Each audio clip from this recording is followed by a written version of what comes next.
Here we are. Ooh, let's get that a little. Oh, I forgot to put on my. Hopefully the sound is okay. Let me see what's going on over here. Okay, well, hopefully it sounds okay. I did a little. Didn't put in my for Instagram, so hopefully it's not too boomy. Apologies if it is. And then how are we doing over here? Facebook. All right, doing over here on Facebook. Hey. Good afternoon. Yeah, good afternoon. Yeah, this is me. Dr. Shannon Coates. No makeup. This is makeupless me. So this is like, wait, where are your eyes? Because I have no actual color pigment in my eyelashes or my eyebrows. So, yeah. Yeah. Yeah. So this is me. You're welcome. I just didn't feel like putting on makeup today. So, some days, right? Just didn't feel like it. Didn't feel like it. Okay. Let's get going. Here we are. My name is Dr. Shannon Coates. I am here, coming to you live from a little town north of Toronto. And my notes are over there, which is why I'm looking that way all the time, and I apologize. And you're gonna get my a side profile every once in a while, and then you're gonna see how much I look like some of my relatives. If you know my relatives, you'll be like, whoa, that's a lot. All right, these are the traditional lands of the Haudenosaunee, the Anishinaabe, the Mississauga, and the Wendake Neo-Wentzio peoples. And we are here. I am grateful to be on these lands, to be able to work and live on these lands. Yes, there we go. Okay.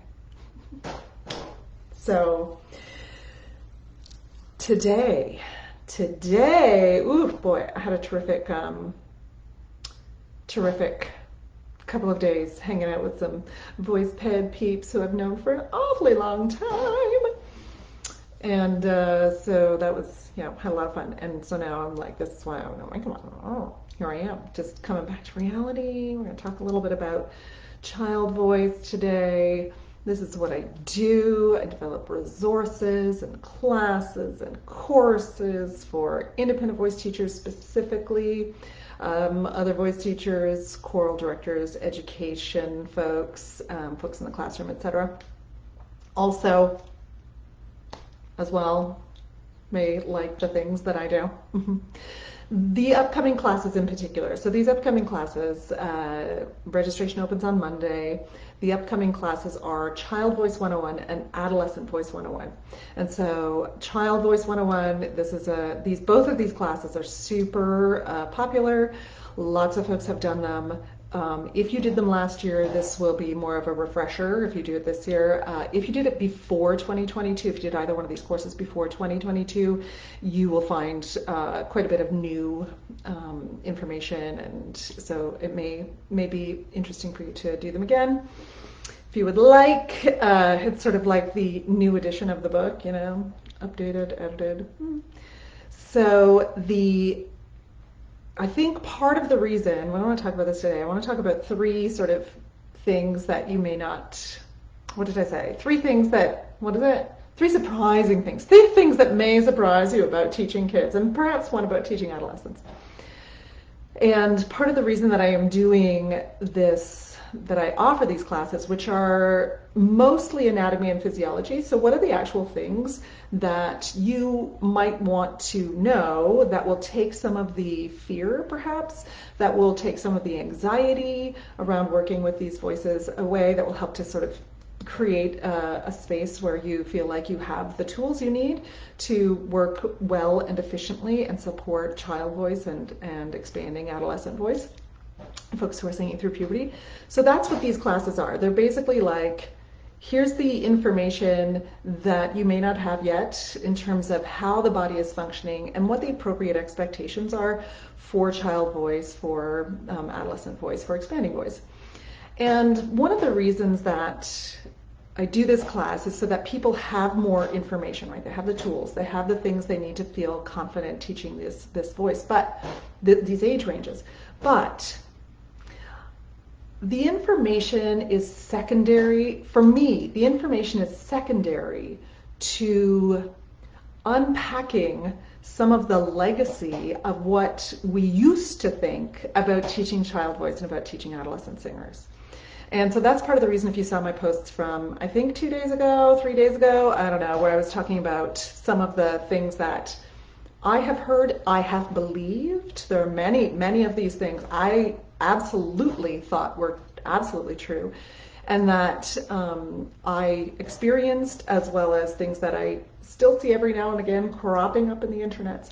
And these are some of these things that are like broad-based reasons that we shouldn't teach children, we shouldn't teach adolescents, even though currently I think the vast majority of voice teachers, especially independent voice teachers, the generalists, the folks who are teaching these voices all the time, those folks, I think in a one-on-one situation, the vast majority, it seems to be, are no longer, believing these things. These things are no longer true for us. And we recognize that they're not accurate. However, there is a legacy from these beliefs. So some of these beliefs, one of them is that, where is it? Yes, you choose not to work with child singers because children can damage their voices if they take voice lessons too young. And this is something that, I think the vast majority of our teaching profession, especially those of us who are independent voice teachers and some who have been teaching like in the closet for a long time, right? Like when they first started teaching, I know some voice teachers who taught children one-on-one voice lessons and were like, didn't tell anybody about it, right? Don't tell anybody, because like they weren't supposed to, and maybe they might be hurting, and there was this kind of like stigma about it. I think that has largely passed, although you'll get these little outcroppings every once in a while, but I think that has largely passed, it seems to me. Maybe that's just the people I hang out with. Who knows? Get a little confirmation bias because of the people I hang out with, but that seems to have largely passed. But the legacy of this belief that children can damage their voices if they take voice lessons, one-on-one voice lessons, the legacy of this belief lingers on, and it lingers on in our teaching, because what happens is, even though we believe, like we have this external belief and we understand that voice lessons are not inherently dangerous for children, and that young children can take voice lessons and that they can learn, they can have voice lessons just the same as everybody else. And even though we believe this, what often happens, the legacy of the belief that it might be damaging, is that we get protective as voice teachers. So we're sort of like working with children in a way that we wouldn't work with, say, an adult singer or an older teen singer, right? We get kind of protective around our teaching, because in the background, there's this fear that, or not necessarily this fear, there is this idea that is fed by the fear, the legacy of that saying, of that belief, that says that I have to protect the child voice, and so then I have to be very careful. And so there's this sort of tiptoeing, and this like, maybe I don't know enough, maybe I'll do this wrong. There tends to be this sort of like tiptoeing around working with child voice. Again, this is starting to open up. We are 100% moving toward confidence and care in working with young singers. But there is this legacy. And so when we start to sort of when I put the big ones out there, right, like children can be harmed by taking voice lessons, we can then start to not only say, oh no, I don't think that's true, even though I thought that was true, not even like maybe 20 years ago, like I didn't, maybe less than that, but still, like not so far in the distant past, that legacy means that when we do start to teach children, or when we are working with children in the voice studio, rather than using the same kind of curiosity and care and the same kind of observation that we would and the same kind of like agency that we would use with the rest of our singers or the rest of the singers we work with the typical population that we work with, we kind of approach with this very much over, like, I know all of this information, and so I'm going to just make sure that they're not doing anything bad. I'm going to just cut that behavior off right at the pass, right? I'm just going to make sure they're not doing anything bad. So we get, and rather than exploring sound, and rather than exploring and curiosity and care, rather than approaching a young singer with the same, like I said, that same curiosity and care that we would approach other singers who we work with, we can get into this like a little bit of a, fear. And that is the legacy of this belief. Similarly, the legacy of the belief that folks who are going through puberty and who are who have expanding voice, that legacy of the belief that they should not sing through puberty because they should not have voice lessons through puberty, one-on-one voice lessons, talking pretty specifically about like one-on-one voice lessons here, that the legacy of the belief that folks who are going through puberty should not have one-on-one voice lessons because their voice is unstable, they might lose, like they might not be able to, they might do something to hurt their voice, there's something, it's so unstable, it could be, physiologically damaging, blah, blah, blah. The legacy of that belief is that then when we are, as independent voice teachers, working with a singer who's going through voice change, we don't approach it with that curiosity and care that we might approach, that we likely use to approach, say, an older teen or anyone else who walks into the studio. So we approach it instead with this sort of like kid gloves, because I don't know what to do, and also there's this possibility always in the back of our minds that there could be damage, and we want, and that is, that's legitimate, right? We feel responsible. We have this, we want to do the right by our students. We want to do, obviously, we don't want to harm the singers we work with. So that is legitimate, but again, that is a legacy of this belief. Of course, we want to protect, but protection, me wanting to protect a singer's voice or protect a child voice, can so easily trip into me wanting to control, me wanting to make sure that there are no, that there's no exploration, that there's danger, right? It can just trip over into that so easily. And that is the legacy. So those are the things, that's the reason I'm kind of putting up these like big statements around like, you choose not to work with adolescent singers, blah, blah, blah. And the other thing is that we enforce things like no belting in the voice studio, right? Like no belting until you're like 15 years old, or no belting until the voice has settled. So we enforce these kinds of things in the voice studio. But here's the thing, this is one of the things that I had in one of the three surprising things about working with child voice and adolescent voice in this case, is that it's not the belting that's the issue, right? And we kind of, it's not the actual belt sound or the creating of it's not the coordination that leads toward, or discovering the coordination that leads toward belting, that is the actual issue, right? So what do we do? Out of fear and out of this desire to protect and this desire to, and which, like I said, kind of trips over into control, we enforce these kinds of rules like no belting in the voice studio until you're 15 years old. And what that does then is it shuts down exploration. It shuts down healthy exploration. It also has this little tinge of like belting is unhealthy, which is, hopefully we understand that is not true, right? Belting, all kinds of singing can be unhealthy. And so the myth for me, the one thing that may be surprising to voice teachers who are working with child voice and voice teachers who do not work with child voice, is that it's not the belting coordination that is the issue. It's the asking a child singer or an adolescent who is going through change. It is not, oh, yay, hi, Julia, 5 seconds. Yes. Oh, yeah, let me get to that in a sec, right? And that is, again, that is a legacy of, well, that's a legacy of some other things as well, some Western classical elitism, some racism, a whole bunch of other things, right? That's a legacy of some other things too.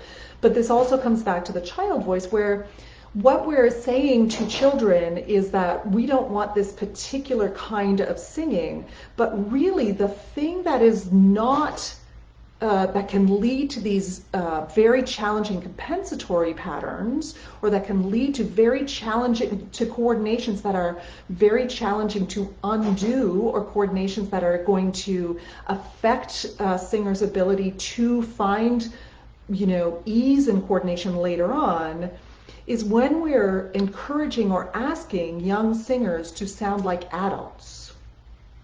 And if we're asking young singers to sing Puccini arias, O mio bambino caro, and try to sound like an adult when they sing that aria, that is just as potentially damaging. I'm going to say that is just as much potential to lead to a challenging compensatory coordination as asking a child to sound like an adult belter or a mature belter.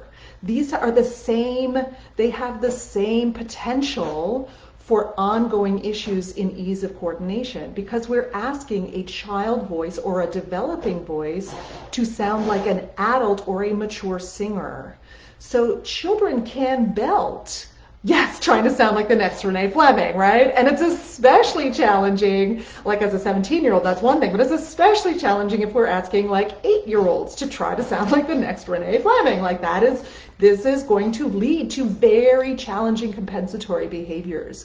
And so this is part of the reason, this is the reason, A, that we used to say that one-on-one voice lessons were damaging for children, or could be damaging for children. This is part of the reason we used to say this, as well as going through voice change, is because the folks who were saying this could only imagine that the only way that we would teach one-on-one voice lessons is to teach Western classical singing. And the only people who are able to find the coordination to have an adult, mature Western classical sound are actually adult, mature singers, actual adult, matured instruments. Those are the instruments that can make Western classical sounds. Like, that's just the way the body works. So initially we had this like, no, voice lessons are unhealthy for children. Why? Because there was an assumption that the only way to teach voice lessons was to teach Western classical singing. And so, of course, those voice lessons then, those one-on-one voice lessons are going to be challenging and perhaps are going to lead to some compensatory coordinations that are going to be real challenging to dismantle later on in life. Of course they are. If I am teaching you as a child to try to sound like Renee Fleming, that's problematic, right? Yes, right? That's problematic. That is going to be an issue. But the people who were originally saying these things were saying these things because they misunderstood what happens in an actual one-on-one voice lesson with a generalist voice teacher who works with children, right? So now, so that's where this sort of started to come out of. This is part of the reason. It wasn't because one-on-one voice lessons are inherently unhealthy for children, right? No, exactly. Not even a binary, right? It's just one way or no way, right? Like, of course, because they could only imagine that the only way that we could teach children to sing is if we teach them to sound like Pavarotti, right? Or whoever, right? As if we're teaching them bel canto. That's the only way. And of course, great voice teachers, effective voice teachers, curious, caring voice teachers through the centuries, and especially, in our last sort of, 40 years or 50 years, have been teaching children wonderful coordinations so that they can sound like children while they're working toward the coordinations that they will use as adults when their instrument matures. And so this then has translated this idea that children's, children learning contemporary singing in voice lessons and belting, That has also translated now where like children shouldn't learn contemporary, they shouldn't be all of this contemporary music, they shouldn't be belting, they shouldn't be sounding like, well, you know, they probably shouldn't be sounding like Adele. But that's a no-brainer, is it not? Like they probably shouldn't sound exactly like Adele at 8 years old. Why? Because their instrument is still a child instrument. And maybe, just maybe, they can learn those coordinations that are appropriate in their own bodies, in their child body, in the not yet matured instrument, and they can then move toward the coordinations that will get them the sounds they want as an adult. It is just as, like, these two kinds of sounds have the same, like these two styles have the same outcome if we ask children to sound like adults, right? If we take that out. So the other thing is that when voice teachers and voice educators are like, oh, you shouldn't be teaching one-on-one voice lessons to children, it says a lot more about them and what they believe about what happens in a one-on-one voice lesson and what they believe about generalist voice teachers. Because by and large, the folks who are still kind of holding on to this idea that voice lessons for children are harmful, by and large, are folks who don't work with children, right? And folks who are specialists, folks who who work with Western classical adult singers, right? So by and large, those are the folks who are like, oh no, can't teach children. And what does that say? Again, it says more about what they believe about what happens in one-on-one voice lessons and about what they believe about generalist voice teachers. So they believe that generalist voice teachers, when you hear someone say this, it is likely that they believe that generalist voice teachers who work with children all day long and who love working with children are actually trying to make children sound like adults and are only teaching like, you know, either belting or like Western classical opera. Like there's this belief about how generalists work in one-on-one voice lessons. And it's crappy. No, I can't. And so that's the other thing that kind of plays in here, where I was told when I started to take voice lessons, I couldn't take voice lessons until I was 13. My first voice teacher wouldn't, she wouldn't teach unless the voice had settled, like unless you were 13 years old. And so what was recommended was that you take piano and you sing in a choir, right? Like choir. So of course, in a classroom, we want all the children singing in choirs in a classroom, and in choirs, we want all the children singing in choirs. And there's nothing wrong with choirs. I love choirs, and if children want to sing in choirs, they should sing in choirs. That's absolutely fabulous. I love all of that. And at the same time, why were we recommending choirs over one-on-one voice lessons? Why was it healthy and good thing for children to sing in choirs and for them not to take one-on-one voice lessons? Again, a fundamental misunderstanding about what is happening in a one-on-one voice lesson versus what is happening in a choir, right? So this misunderstanding, this fundamental lie about what is happening in a one-on-one voice lesson. So if I believe that one-on-one voice teachers, and especially the generalists who are teaching all of the people who I am not, if I believe that those teachers are teaching children to like belt, if I believe that they're teaching children to try to, sing arias, if I believe that they're teaching children bel canto, like if I believe that, then of course I'm going to say they should be singing in a choir first. Of course I'm going to say that, right?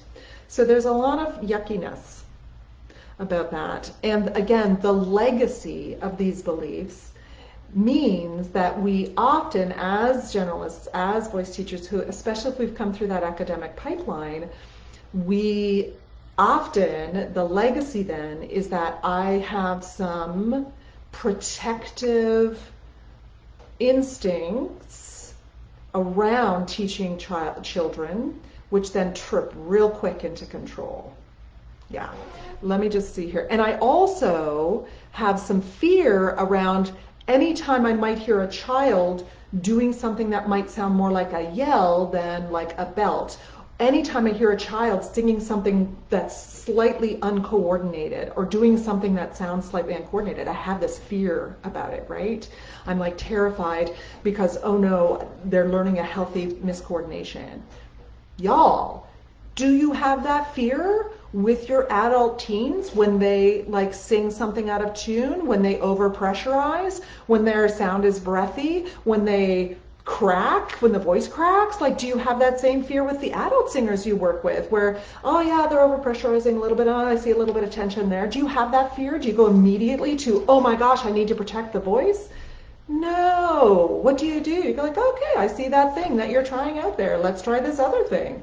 Right? You believe that this is just the next step on the process to learning the coordination. We don't have that same kind of trust when we're working with children and often with adolescents who are going through puberty, because the legacy of this belief that lessons are harmful for children and for folks going through puberty is that we get immediately protective and controlling when we hear that one little miscoordination or we hear that like overpressurization, and we think, oh no, this is going to lead them to be harmed. We don't trust ourselves. We don't trust them in this situation.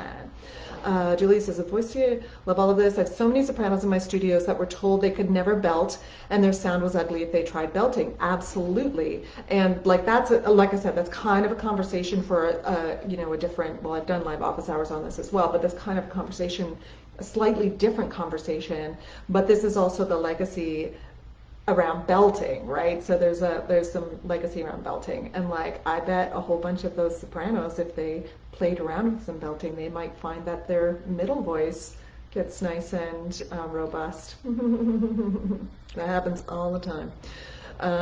Many classical sopranos who I've worked with, and mezzos to a certain extent, who I've worked with, have like a hole in the middle of the voice, right? The middle of the range, all of a sudden it's soft, they don't have, but I'm singing in head voice, I don't want to use more chest voice. And then when we start to increase pressurization, we start to get thicker fold action, we start to do some different things, obviously with the shaping too. Oh, look, there's the meat in the middle voice, there's that, oh, what do you know? But then it feels like, no, but I feel like I'm belting or I'm using too much chest voice. Yeah, you know what, maybe I should have done that. Not even the binary, exactly, I'm just looking at some comments. It's also a hard discussion that I've had with parents when they think that if their child doesn't sound like Adele, they are making no lessons. Yes, Julia, that's such a good point, where there is some education that needs to happen with parents as well, right? So it's not, we are doing this kind of work around parents who have seen all of the, the talent shows, right? Where they're seeing children singing in certain styles and using certain mannerisms, and they're hearing this they're hearing these sounds, and they're equating these sounds. First of all, these are all mic'd, right? These are all mic'd children who are making these sounds. So they may sound more adults, right? They may actually sound more like an adult than they would if they were not mic'd. But there's a whole range of things that we don't actually see that's going on with the child. And our ear is fooled because we think that voice is just as loud, just as prominent, just as et cetera, as the adult voice is, when in fact there's a lot of production that's happening there to create those sounds. And so there's some education that needs to happen with parents as well around what child development looks like, what is appropriate expectations, and also, children can belt. That's like, children can sing their faces off and sound fantastic and sound maybe older than they are, without incorporating this these habits that are going to be challenging in the future to be able to undo in order for them to find ease in their production in the future. But Yes, there can be some education. We're working on so much more than sounding like Adele, working on theory, confidence, rhythm, movement. Yeah. Yeah, many of those things can be very challenging to work on with kids, and also they can be a lot of fun too. Yeah. Sad part is it really reduces singing to tone. Oh, that is a really interesting comment. I love that idea. Yes, it reduces the singing to just what you sound like and whether or not you sound like the way that I want you to sound. That's very interesting. And yes, there is so much more. There's so much more. Also, a singer with ADHD neurodivergence in the voice studio intersects with this so much. Yeah, let your student tell you their special interest songs. Yes, you can learn. Yes, absolutely, you learn so much. You can do so much work with that, right? So one of the myths, as I was talking about earlier, are as part of, I've got three, not myths, I got three things about teaching children that may surprise you, and perhaps one about teaching adolescents that I might talk about too. So the first thing is, even the youngest child can be given the choices that lead to agency. So again, a protective instinct comes in, and we are like, oh, that's also interesting. If you don't trust yourself to teach children, it seems surprising to me that you'd feel safe teaching anyone. So I think what happens actually, so yes, and I think what happens actually is that there is, we often feel far more comfortable teaching like the settled voice because it's a lot closer to where we are as people, right, in our own maturity. Hey, Gabby. So we feel much more comfortable teaching like that settled adult voice. It's a lot closer to where we are physically. It's a lot closer memory. So we may feel a lot more comfortable teaching that voice and working with the singer in that voice. Plus, we tend to have more teenagers in the studio, not always. Maybe that may not be true. I don't know. But sometimes we have more of those. We've worked with them more. It's a lot closer to where we remember what it feels like a little bit to start our singing journey, or to have, some of the coordination issues that we had as a teenager or adult. And there isn't this legacy of fear around teaching children and around teaching adolescents, right? There isn't this sort of like legacy of like, ooh, but we could harm them, and so I have to know exactly what to do, or else I could harm the child voice, right? So I think I can see that the relationship between like not trusting yourself to teach children, and then also like, why would I teach anybody if I can't teach children? But I actually, in my experience, the vast majority of voice teachers who I've worked with, who are generalist voice teachers, who I've worked with working toward child voice, it's actually the other way around, right? Yes, yeah. Yes, exactly.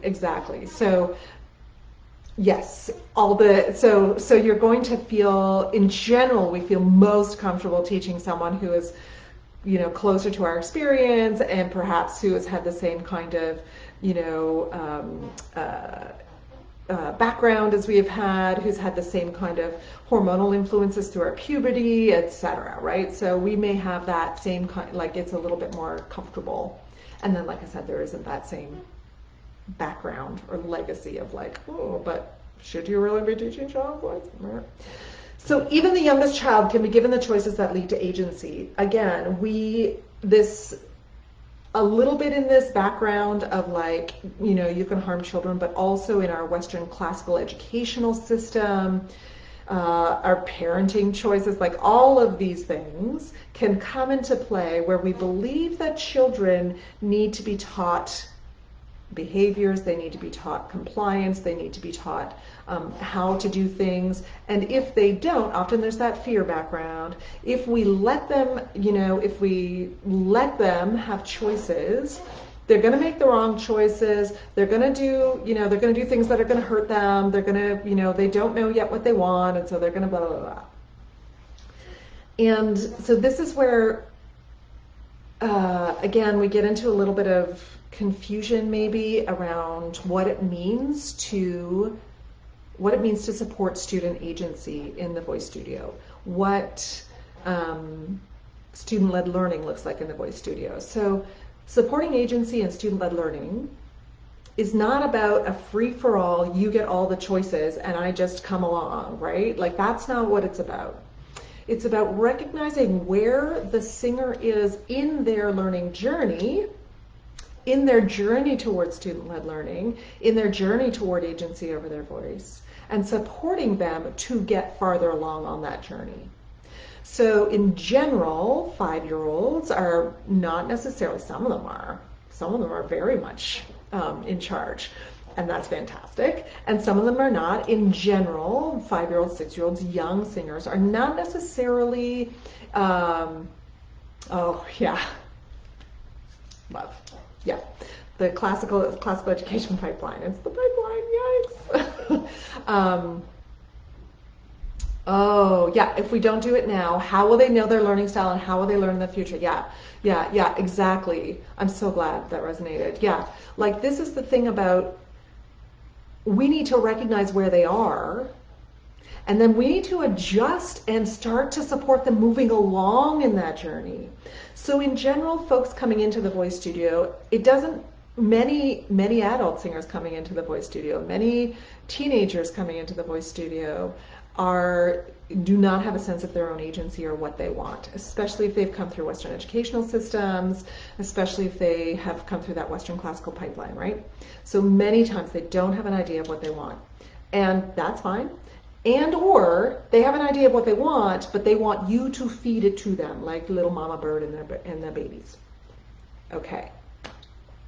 So because that has been their experience of education. That has been their experience of learning. I come to the expert, and the expert feeds me what I need, right? Gives me everything I need. And that is the first stage. And so we recognize, okay, this person is at that first stage, this 5-year-old is at the first stage of student-led learning and does not yet understand agency, and that's okay. So we're going to start with as many options as possible. So rather than me telling you what to do next, I'm going to give you all of the options of what to do next. Rather than me telling you what you want or what the voice should sound like or what exercises we're going to do or how we're going to develop X, Y, Z, I'm just going to give you a whole bunch of options. So then what happens? I start to think as the singer, as a 5-year-old, I start to think, oh, I get some choice in this. Okay, I get to do some things that I want. That's interesting. Also, I start to think, I can trust my choices. I can trust that I'm going to make a great choice. And if I don't make a great choice, that's fine. That's a learning thing because I've got the support of my teacher here with me to help me to figure out what another choice might be. So we start to support those singers as they move along that journey toward agency, and this can start with even the youngest singer in your voice studio. Pinky swear. The other surprising thing that I've actually already talked about, but that I'll just articulate here, a child who tries to sound like an adult opera singer has just as high a risk of developing challenging compensatory coordinations as a child who tries to sound like an adult belter. These are very similar kinds of things that, spoiler alert, it's not the style that's the issue. It's the trying to sound like an adult that's the issue. It's the trying to create sounds that only a matured voice can make, and trying to make them sound like a matured voice, right? We can absolutely start to work on the coordinations for belting, 100%. At 5 years old, we can work on those coordinations, but it's not going to sound like an adult belt sound. Why is it? Because it's a little tiny instrument with there's literally differences happening, and also their bodies are actually shaped differently. Their breathing works differently, which if you want to know more about that, come to my class. But Julie says, I went to a Montessori preschool, and this is very much yes, exactly. The teacher was not the agency enforcer, but simply a guide and support to help students make those choices. And also to start to offer the options, right? To say, like, here are the options. You get to make some choices. And also to support students and singers in the studio with offering if you choose this, here are some things that you're going to need to think about. And if you choose this, here are some things you might want to think about, right? Like, what are the costs of some of the choices too, right? So this is, yes, exactly. So Montessori is a wonderful sort of model for supporting agency and learning and finding interest in learning and supporting motivation and all that stuff in learning. So yeah, wonderful model. And then the final one that play-based learning isn't just for children, right? So the thing that we talk about and the thing that becomes so useful when we're working with children all the way through to adolescence, the thing that becomes, so useful and so effective is play-based learning, which is exploration over explanation. That's one of the things that I talk about quite a bit. Discovery over discussion. So with children, sometimes we forget, sometimes when we're working with children, we get to these things a little bit more easily, right? So we, rather than explaining something to a child, sometimes we'll just be like, let's explore it, because they're a child and I'm like, I don't think I can explain this actually. Anyway, so I may as well just like explore it. Let's figure it out. Let's just discover, right? Same with discovery over discussion, where instead of me like going into a whole discussion of what's happening and what I think should happen, blah, blah, blah, we're going to just, let's discover more, and we're going to build on that discovery. So it's play-based. It's like, let's have fun. Let's follow your interest. Let's build on your interests. And so what happens, like that kind of comes a little bit more naturally in some cases with children because, mimicking and impersonating tone. Yeah, let me get to that in a second. Yeah, that's interesting. That's an interesting one.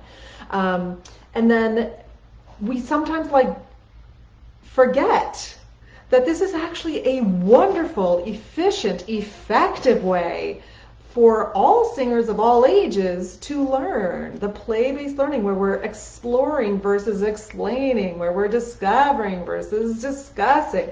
So this becomes like, we sometimes forget that these are actually terrific ways to work with all of the singers we work with, all of the ages and all of the stages of development. So those are the three things that I thought you might find a little bit surprising.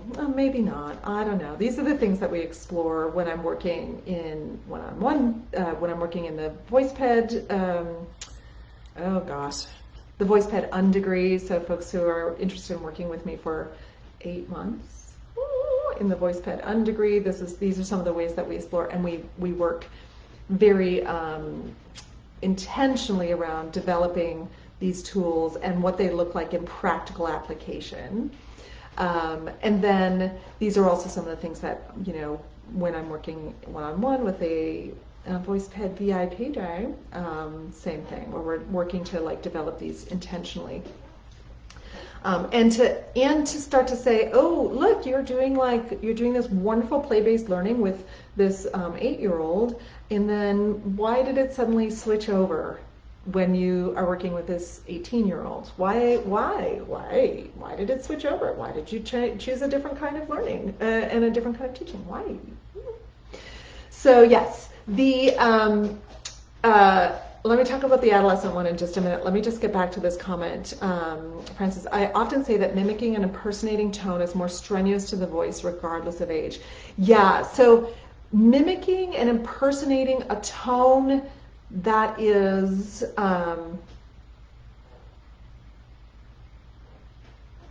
let me just differentiate. For me, there's a difference between finding a coordination through mimicking or through the ear directing my coordination, so exploring or finding a coordination through, like, I listen and then I kind of try to do that same thing.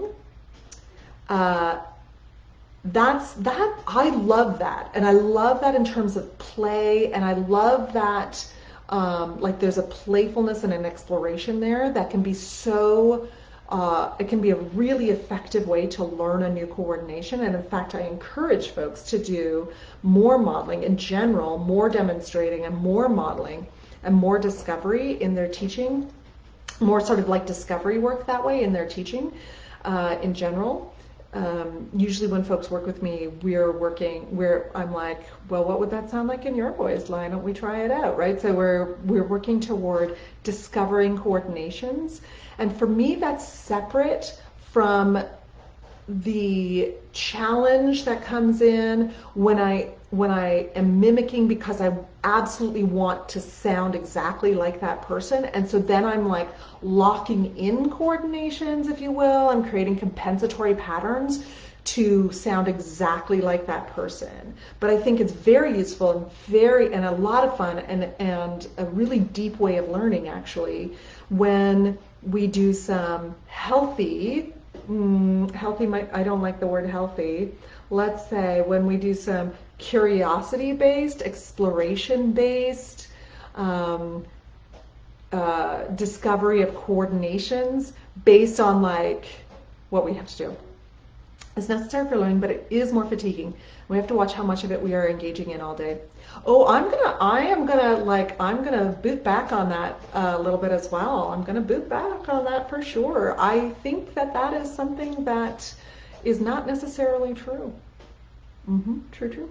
So how much of it we are engaging in all day? If the kind of mimicking that you are doing in a lesson, for example, and or as a singer, means that you are creating compensatory coordinations in order to get to that sound through the day, yes, that can be challenging. It can be fatiguing, absolutely. But if you are working in an exploratory way and finding coordinations and working towards sounds where you're finding ease in the coordination and you're working through like ease of coordination, and the singer who you're working with is also working through ease of coordination, that's going to be less possibility of it being fatiguing. And in fact, I would say very, very low possibility of it being fatiguing. I mean, lots of singing can be fatiguing, of course, absolutely. This is an organic instrument that we are working with, of course, right? Oh, I see. Yeah. So if someone is working really hard to like sound like Adele, and there's a whole bunch of compensatory coordinations that are going on in order to sound like Adele, especially if they're a child and they're trying to sound like an adult Adele, yes, that can be very fatiguing. And again, it can lead to those challenges, right, in the coordinations that are very challenging.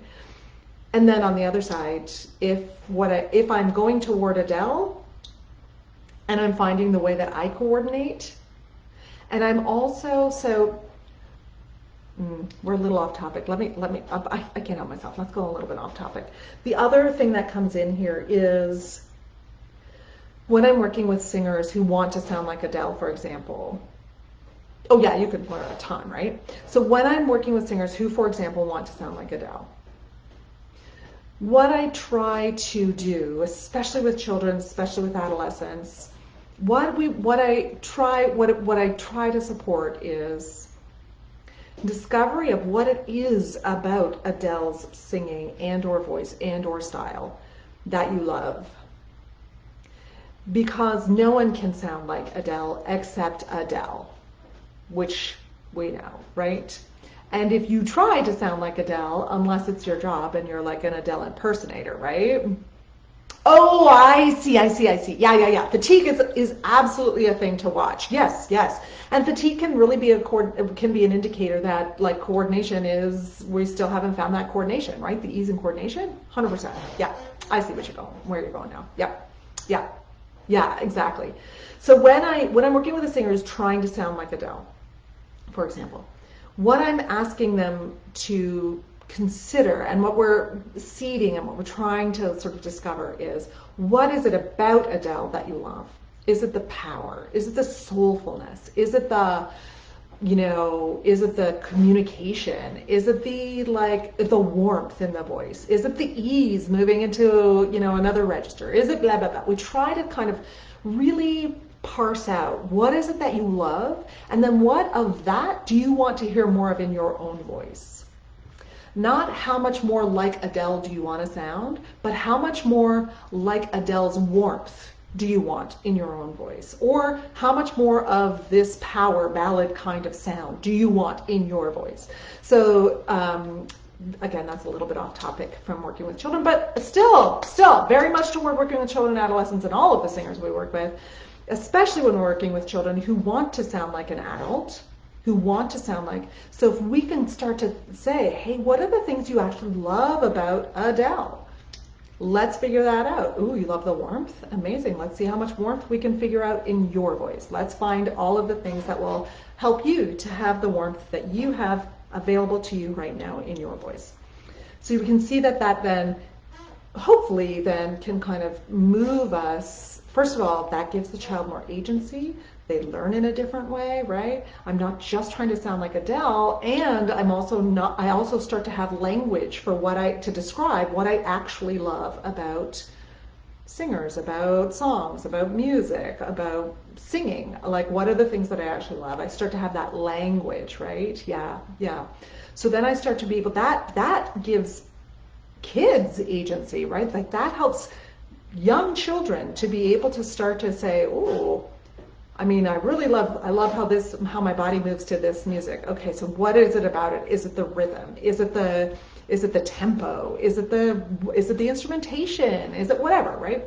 And the other thing that does for us as voice teachers when we're working with young singers, giving them more agency, for sure. Because then they have more choice, right? They have more words to like make their choices. And what I love about that for us when we're working for voice teachers, when we're working with young singers in that way, is that when we start to parse out what it is about the singer they love or the song they love that they actually do love, yes, oh, that's also so good, Julia, let me say that in a minute, yeah. What that does is it gives us as teachers options, because then we say, you know how you love so-and-so's warmth, or you know how you love the like message in XYZ, or you know how you love these things.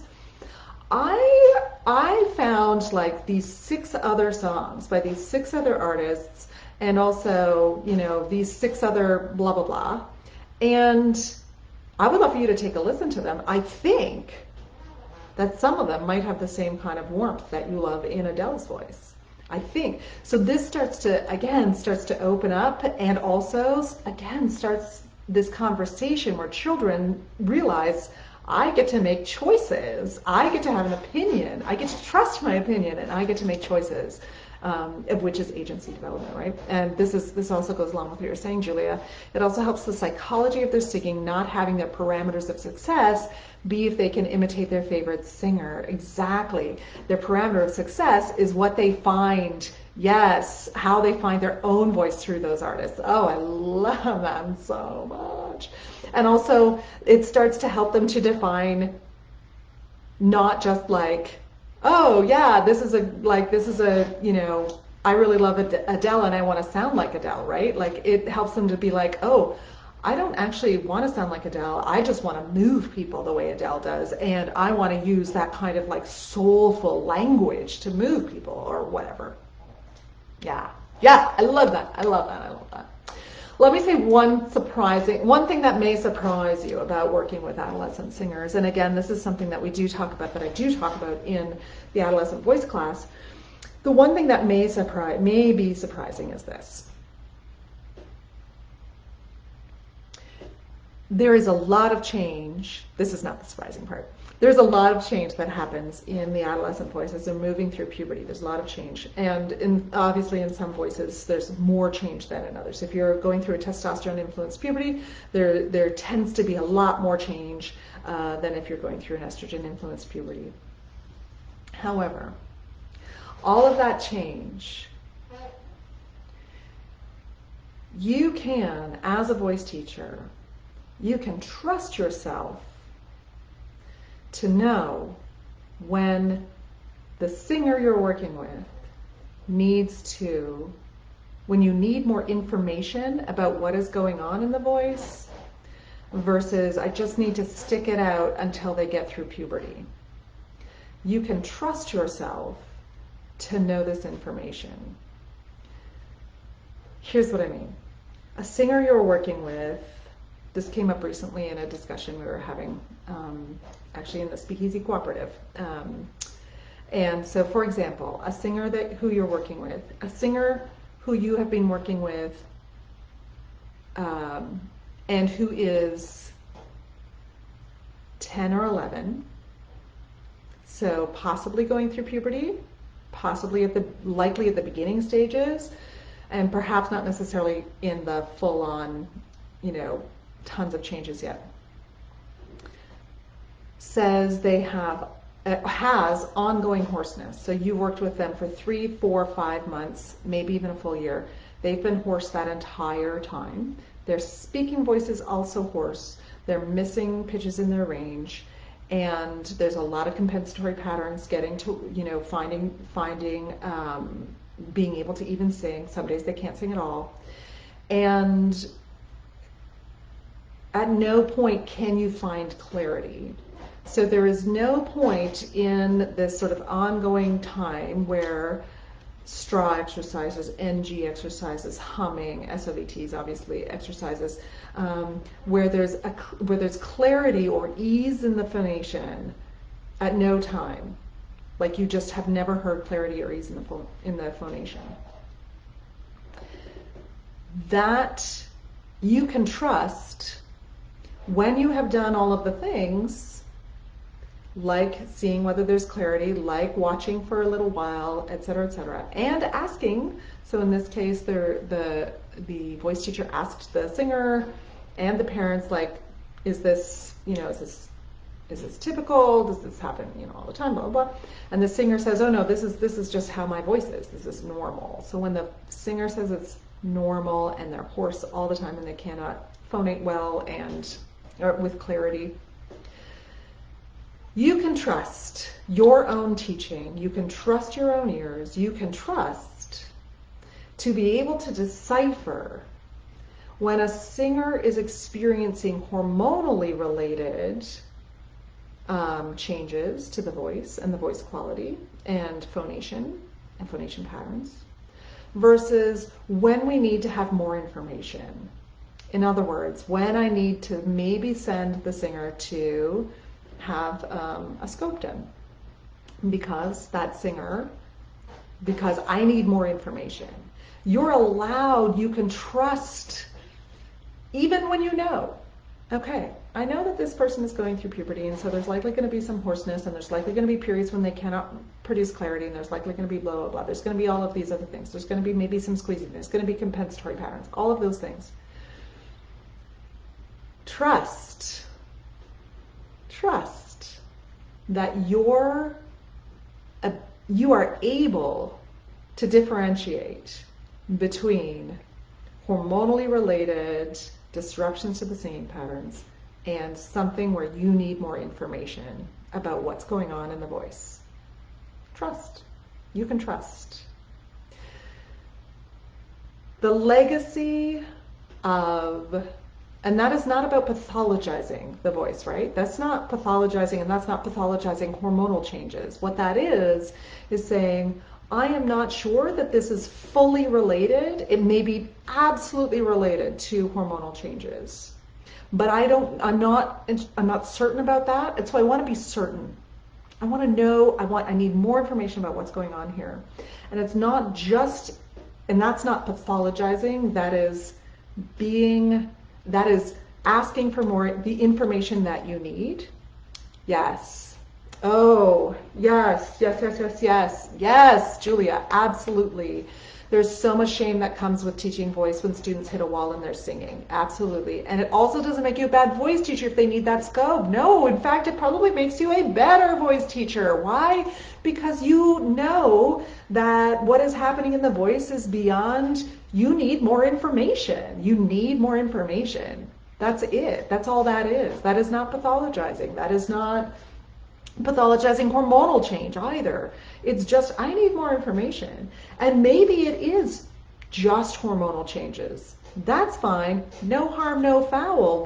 I need more information. So trust. And what happens, like there are a couple of things at play, Julia, you hit on one of the things that's at play there, where we have this sort of like legacy of, if a singer has to go get a scope, then we must have done something wrong. We're not a good teacher. Maybe they were harmed because they took voice lessons too young.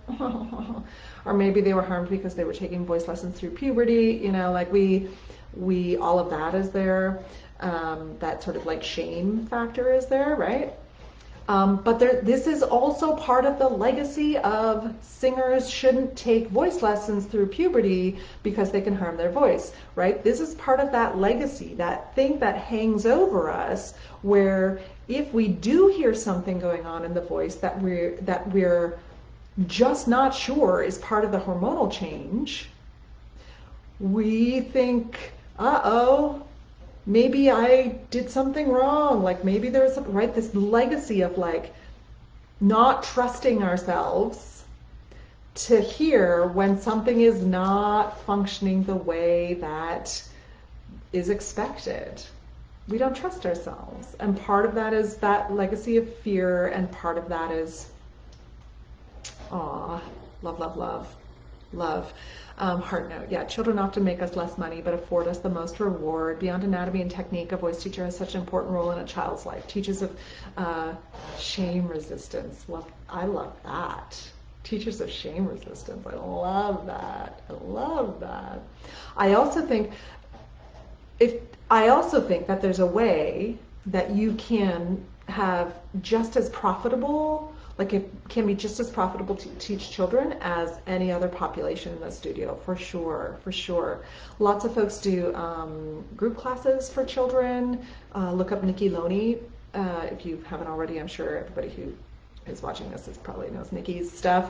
Full voice music resources for, you know, how to sort of, yeah, right. How to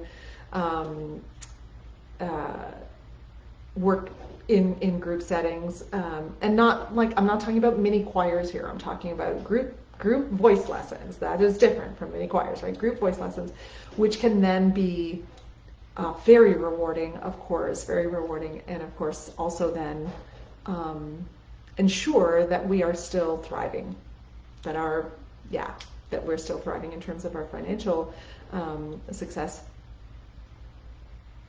Oh, such a good question, Julia, in terms of students that are 10 to 11 years old and the feedback as they're going through hormonal changes. Yeah, exactly.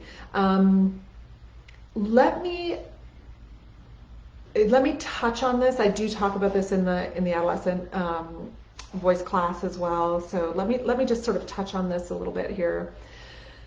This I think that the most effective way to be supportive and to still have that, you know, that agency as singers are going through this, what can be a really disruptive time in their singing, especially if they have, I've worked with a couple now, not as many as I would like, but several young boy sopranos, put that in big quotes, but boy sopranos who had a lot of validation for their singing voice, you know, as a young singer. And I've worked with many young female singers, who had you know, these beautiful crystalline, clear, you know, beautiful voices, and then it, like, as child singers, and moving up into like 10, 11, 12, and then all of a sudden puberty takes that away, and it can really affect their identity, right? So this can really have an impact on who they feel they are as singers, especially if they've had that validation for that other voice, for their previous voice. It can really have an effect on their identity. It can be really challenging. So one of the things I think, as we start to, as those things start to be effective, one of the wonderful ways to work with singers in that way is offering those questions. Oh, I love that. Yep, the Talent Code is a great is a great book as well. Yeah, is to ask the questions like.